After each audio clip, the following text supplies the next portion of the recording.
Patrick Mahomes, Andy Reid, and the Kansas City Chiefs offense get a lot of the praise when discussing the Chiefs' recent dominance, but it's the Kansas City defense that has been the unsung hero, at least in the last 2 seasons. During their Super Bowl wins in the 2019 and 2022 seasons, they ranked 5th and 1st in points per game and 7th and 1st in yards per game, respectively. The defense was solid in 2019, 7th in points per game and 16th in yards per game, but in 2022, they dropped to 16th in points per game. It was the Chiefs' offense that struck fear throughout the league, but during the 2023 and 2024 seasons, their offense hasn't been as dominant, and we've seen them drop to 15th in points per game in both seasons. It has been their defense, on the other hand, that was 2nd in points and yards per game allowed in 2023 and 4th in points per game allowed in 2024. Their defense, led by 4-time Super Bowl winner Steve Spagnuolo, has been tough to crack. Before we look at the defense in more detail, one thing has to be noted about this unit is that every starter has been playing in this defense for at least 2 years, with 10 of the 12 players that start in base or nickel personnel playing in Kansas City for 3 or more years. When you watch this team on film, one of the many things that stick out is their communication across the board. You see them emphatically talking with each other and getting on the same page. That communication is crucial to the success of this particular defense because Steve Spagnuolo is the king of chaos. It makes your head spin when you put on the tape and try to figure out what this defense is doing. Unlike some teams, such as the Steelers or the Browns, who are pretty straightforward in their defensive approach, the Chiefs are constantly changing their fronts, alignments, coverages, and blitz packages. It makes it hard to get a grasp of what is coming as a presentation is constantly changing throughout the game. To illustrate, compare the Chiefs defense to the Washington Commanders. Next Gen Stats has the Chiefs with the 5th highest blitz rate on pass plays, with the Commanders just a spot behind at 6th. But Washington is fairly predictable, with Frankie Louvu and Bobby Wagner combining for 84% of the Commanders' pass rush snaps by non-defensive linemen during the regular season. On the other hand, the Chiefs' top 2 non-defensive linemen and pass rush snaps only combined for 46% of those snaps. The Chiefs will blitz anyone and everyone, making it hard to figure out who is coming. It will be the linebackers, safeties, or corners. It really doesn't matter. They rank 2nd highest in blitzes while playing quarters, but they'll blitz from cover 3 shells as well. On top of that, they run cover 0 at the 2nd highest rate in the NFL. To further add to the chaos, the Chiefs will drop all of their linemen into coverage. They don't discriminate, as even defensive tackles will drop into coverage as well. They had 142 coverage snaps from defensive linemen in the regular season. For comparison, the Commanders had 58. Now, that commitment to chaos does leave them vulnerable at times, as we'll see plays like this where defensive tackles aligned in the A gap are responsible for chasing running backs to the flat with no outside help. But that experience from their entire starting unit and the scheme allows Spagnuolo to access the most creative parts of his playbook. And the players understanding their role in the system allows those plays to be amplified. They constantly shift their leverage and alignments pre-snap, whether it's the safeties flipping sides, the nickel messing with his depth and leverage to give false reads, or the linebackers playing with their alignments by moving in and out of the run fits. The constant motion makes it difficult to get reads. This is especially true in more likely pass scenarios like 2nd and long, 3rd down, and end of half and game situations. This is when the chaos comes alive. The Chiefs love using overload blitzes, where they blitz 4 defenders from one side. They prefer doing this from the boundary, but that's not always the case. They get constant pressure, and regardless of pass protection strategies employed, they often are able to get someone unblocked running at the quarterback. While their overload pressures cause a lot of chaos, we've seen a few instances this year of the Chiefs giving up scrambles the opposite way as they drop a defender into coverage from that side of the line. I wouldn't be shocked if the Eagles straight up check into a quarterback lead draw if they anticipate this pressure from the Chiefs. The Chiefs lead the league in scramble rate allowed on 3rd down. They create a lot of negative plays with their pressures, but their exotic blitz paths can lead to issues with pass rush lane integrity.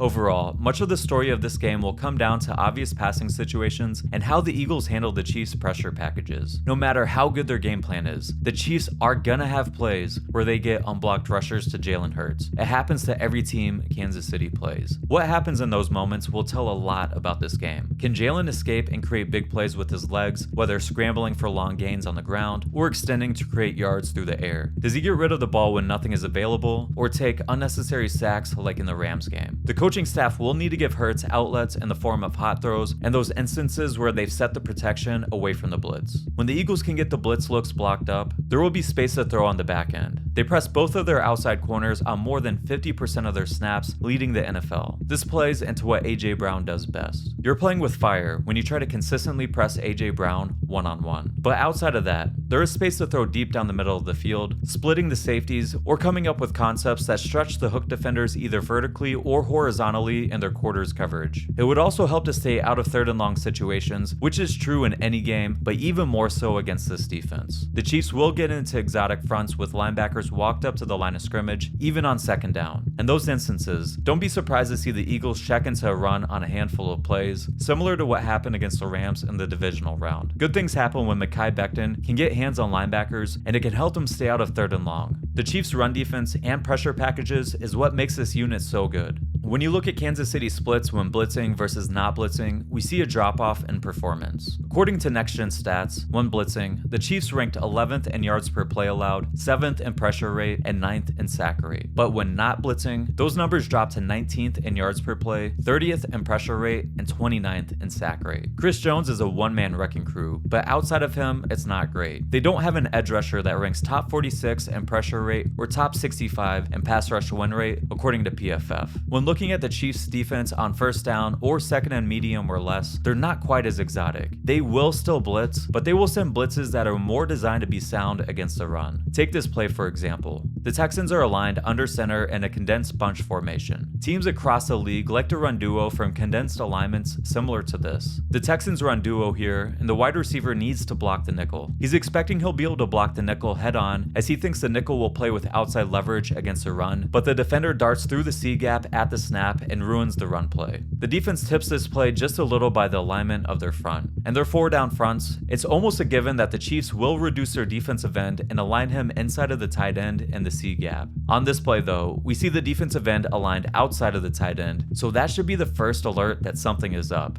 Add to that, the next defensive lineman is aligned 2 gaps away, giving the offense a ton of space to work on the interior. It's all just a trap to blitz the nickel through the C gap. Jalen Hurts has been excellent at recognizing tweaks in teams' fronts and alignments and getting the Eagles into the right run plays this year. He'll need to continue doing that in the Super Bowl. If the Chiefs are going to continue aligning their defensive ends inside of the tight end, I'd imagine the Eagles will use variations of option plays and leave that defensive end unblocked. Like I mentioned, the Chiefs are much less exotic on early downs. A big part of this is so that they can try to stay sound in the run game. For example, in 3-by-1 formations, when they're playing split field coverages, they'll often reduce the defensive end inside of the offensive tackle so that the linebacker playing coverage towards the 3 receiver side doesn't have to fit inside the B gap, it can now fit outside in the C gap on any run plays. This slight change in alignment makes it easier for him to play coverage and the run, but it's also a tell of what coverage they're going to run and an opportunity for an offense to take advantage of leverage in the run game. We saw the Bills do just that last week. The Bills motion into a 3-by-1 formation and the linebacker tells the end to shift inside. The Bills run counter and pull the center and backside tackle around. The defensive end shifted inside now makes it easier for the tackle to pin him inside, and the outside leverage of the linebacker makes it easy to kick him out and create an alley for the running back to run through. The Eagles could use their GT counter bash concept to option the defensive end that often reduces inside while also using the pulling lineman to take advantage of the reduced defensive end and widen the linebacker on the opposite side, similar to what the Bills did. Using 3-by-1 formations also gives other tells in the pass game as well. When the defensive end is aligned outside in the C gap and the linebacker is aligned in the B gap like normal, it's often an indication that a safety will be rotating down over the number 3 receiver instead of the linebacker sliding outside. When the Chiefs are running cover 2 to the 3 receiver side, you'll often see the nickel with heavy inside leverage on the number 2 receiver, ready to funnel that receiver to the corner playing in the flat outside of him, and you'll also see the linebacker with heavy inside leverage on the number 3 receiver while also playing a little deeper, as he'll have to carry the number 3 receiver vertical to protect the split field safeties. When Jalen sees this alignment, he will know to check into their route concepts to attack those looks. These 3-by-1 looks are just one way the Eagles can use formations to help give clues of what this Chiefs defense is gonna do. It's imperative that the Eagles find other formations and tools to help give Jalen clues as to what the defense is doing. Using tempo to get to the line quickly while incorporating incorporating hard counts to get the defense to shift is another tool. Different forms of motion will help as well. Regardless, this Chiefs defense is excellent at creating chaos. Jalen will need to do his part in making plays in all the chaos, but ultimately, if this offense is going to be successful, it will be up to the Eagles coaching staff to devise a scheme to simplify the game, diagnose the Chiefs' disguises, and put the players in advantageous situations on the field.